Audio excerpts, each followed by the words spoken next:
बिहार का लाल लोगों को मौत से बचाने के लिए 55,000 हेलमेट बांटकर वर्ल्ड रिकॉर्ड बना डाला। दुनिया में अब इन्हें हेलमेट मैन के नाम से पुकारती है। अब तक 17 लोगों ने हेलमेट मैन को धन्यवाद किया। नया जीवन पाकर जो सड़क हादसे के वक्त उनके दिए हुए हेलमेट ने जान बचाई। इस समय बिहार की राजधानी पटना में घूम घूम कर हेलमेट मैन सड़क दुर्घटना में किसी परिवार को मौत का कफन न खरीदना पड़े, इसलिए पटना की सड़कों पर युवाओं को हेलमेट बांट रहे हैं। पटना न्यू म्यूजियम वाली रोड पर कोविड टीका डबल डोज ले चुके युवाओं की हेलमेट लेने के लिए कतार लगी थी।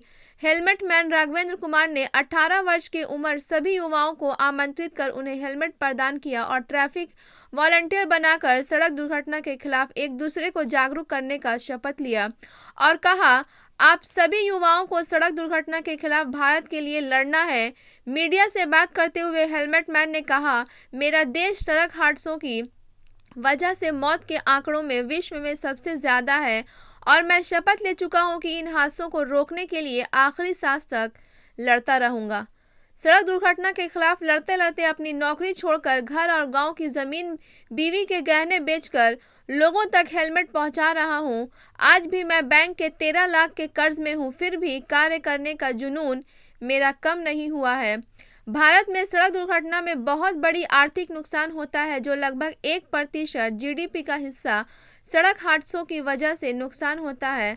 भारत सरकार द्वारा लिए गए विदेशी कर्ज पर हर साल बढ़ता जा रहा है। आज भारत में जन्म लेते ही हर बच्चे के ऊपर 32,000 का कर्ज है, जो देश के युवाओं के ऊपर एक बहुत बड़ी जिम्मेदारी बढ़ रही है। हेलमेट मैन भारत के युवाओं को सड़क दुर्घटना से बचाने के लिए पिछले 8 सालों से लड़ाई लड़ रहे हैं। भारत के सभी राज्यों तक अपना मिशन पहुंचा चुके हैं। सड़क दुर्घटना मुक्त बनाने के लिए भारत के युवाओं को जागरूकता के साथ शिक्षा भी दे रहे हैं। 11 लाख पढ़ने वाले जरूरतमंद छात्रों तक निःशुल्क पुस्तकें भी पहुंचा चुके हैं। इन पुस्तकों की वजह से कई जगह लाइब्रेरी का निर्माण करा चुके हैं। अपने मिशन के शुरुआती दौर में बच्चों से पुरानी पुस्तक मांगते थे और बदले में हेलमेट दिया करते थे, लेकिन उस समय भारत में छोटे बच्चों के लिए हेलमेट देने का कानून नहीं था, जिसकी वजह से कई बार गार्जियन और संस्था के लोग छोटे बच्चों के हाथ में हेलमेट देने का विरोध भी किया करते थे। फिर हेलमेट मैन ने एक याचिका दायर की, स्कूली स्तर से भारत में छोटे बच्चों को हेलमेट के प्रति जागरूक किया जाए। जिस तरह से ही स्कूल में बैग, पुस्तक, ड्रेस अनिवार्य किया गया है, उसी तरह बच्चों को हेलमेट देने का भी नियम अनिवार्य कर देना चाहिए। इस कानून की 2019 में हेलमेट मैन को सफलता मिली। भारत सरकार ने 4 वर्ष के बच्चों को ऊपर हेलमेट का कानून पास कर दिया। इसी मंथ में भारत सरकार द्वारा छोटे बच्चों को लेकर एक और नोटिफिकेशन जारी किया गया है। नए नियमों के मुताबिक मोटरसाइकिल पर 9 महीने से 4 साल तक के बच्चों को बैठाकर ले जाने वाले को सेफ्टी हॉर्न्स बेल्ट लगानी होगी। 4 साल से छोटे बच्चों को 2 पहिया वाहन की सवारी के लिए दौरान क्रैश हेलमेट पहनाना जरूरी है। क्रैश हेलमेट वह हेलमेट होते हैं जिनमें सिर पूरी तरह से कवर होता है, न कि सिर्फ टोपी की तरह पहना जाने वाला हेलमेट। ये नए नियम आने के बाद भारत भी उन चुनिंदा देशों में शामिल हो गया जहां उम्र के हिसाब से सुरक्षा के उपाय हैं और बच्चों के लिए भी सुरक्षा के उपाय हैं। ब्यूरो रिपोर्ट, बिहार दर्शन।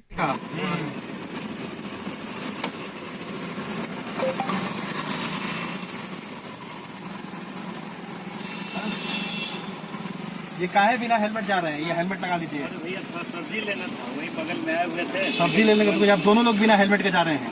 नहीं, ये लोकल ही है ना, हम तो रहने वाले थे। लीजिए लीजिए हेलमेट। में हेलमेट पहने हुए हैं और बस हम लगा लिए। ये लीजिए हेलमेट, हेलमेट लगाइए आप, लेकिन सड़क पे बिना हेलमेट मत निकलिए। बिहार में तो उनको चालान कटता था, आज पहला बार देख रहे हैं कोई हेलमेट दे रहा है। अरे बस आप ही लोग बिना हेलमेट के चल रहे हैं तो हम दे रहे हैं। बहुत बहुत धन्यवाद भैया। चलिए कैसा इंसान है जो हेलमेट लिए। लीजिए, जब आप ऐसी बात करें, पहले ऐसे इंसान है तो आप भी हेलमेट लीजिए। पटना में हाँ, क्या करिएगा, लेकिन बिना हेलमेट नहीं चलना है। कैसा लग रहा है आप लोगों को? बहुत अच्छा लग रहा है। बेल्ट भी बांधिए, बेल्ट जरूर बांधिए। बहुत लोग हेलमेट लगाते हैं, बेल्ट नहीं बांधते हैं। बहुत बहुत आभार भैया। चलिए, क्या नाम है आपका? आदित्य कुमार। आपका? चलिए, दोनों दोस्तों को भी जरूर जागरूक करिएगा। ठीक है। हेलमेट यहाँ पे जिन बच्चों ने 18 साल के जो कोविड वैक्सीनेशन जो सर्टिफिकेशन उन्होंने ले रखे थे दोनों डोज और जिन्होंने दिखाया, आज उन्हें मैं हेलमेट दिया हूँ और ये पूरे भारत भर में ये चीज़ मुहिम चला रहा हूँ। जो भी 18 साल के बच्चे इस कोरोना की जो लड़ाई में जिन बच्चों ने वैश्विक महामारी को हराने के जो साथ दिए हैं, उसी तरीके से मैं सड़क दुर्घटना को भी एक बहुत बड़ी महामारी के रूप में देख रहा हूँ और उन बच्चों को एक शपथ दिला रहा हूँ और एक ट्रैफिक वॉलंटियर्स अपने साथ बना रहा हूँ ताकि हमारे देश के युवा इसमें जंग लड़ सके। क्योंकि आज में भारत की जो इकोनॉमी है 1% जो GDP वो कहीं ना कहीं सड़क हादसे में हमारे देश की माइनस हो जाती है। और आज हर बच्चे की जो ऊपर है 32,000 रुपये का कर्ज है युवा के ऊपर, हर जिम्मेदारी है। तो जो हमारे भारत के युवा है जो सड़क हादसों में जो विकलांग हो रहे हैं और कहीं ना कहीं ये हादसे जो हो रहे हैं, जो विश्व में नंबर 1 जो मौत हो रही है, तो इसके लिए मैं अपने मित्र को जब सड़क हादसे में 2014 में खोया हुआ था और तब से उसको एक बहुत महामारी की तरह एक लड़ाई लड़ते हुए मैं पिछले 8 सालों से भारत की सड़कों पर जंग लड़ रहा हूँ।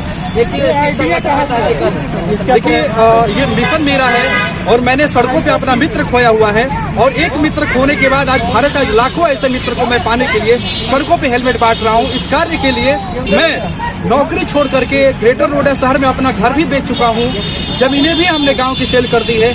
आज 13 लाख रुपए कर्ज में भी हूँ, लेकिन फिर भी मेरा हौसला कम नहीं हुआ है। और भारत के मंत्री जो भी हैं, परिवहन मंत्री से लेकर के राज्य हर कोई ट्वीट करता है, बड़े बड़े बॉलीवुड भी वो साथ आकर के आते हैं, लेकिन कोई मदद नहीं करता है। लेकिन आज भी जो मौत होती है वो कहीं ना कहीं उन हादसों की आज मेरे हौसले को कम नहीं कर रखी है। जो माता पिता को जो मैं दर्द देखता हूँ उसी को बचाने के लिए मैं सड़कों पे आज भी हेलमेट दे रहा हूँ। सुनने में आया कि आपको Guinness book of world record में भी आपका नाम दर्ज किया गया है। हाँ, ये मैंने अभी तक 55,000 जो हेलमेट बांटा हुआ है, जो सबसे अभी तक वर्ल्ड रिकॉर्ड है। और सबसे बड़ी बात है कि जो मैं यूथ को सड़क दुर्घटना मुक्त बनाने के लिए 100% साक्षर भी कर रहा हूँ। तो इन युवाओं से मैं पुस्तकें भी लेता हूँ। 10.5 लाख अभी तक हमने भारत के अलग अलग 22 राज्यों में पुस्तकें भी दे रखा हूँ और कई जगह हमने लाइब्रेरी भी डेवलप किया हुआ है।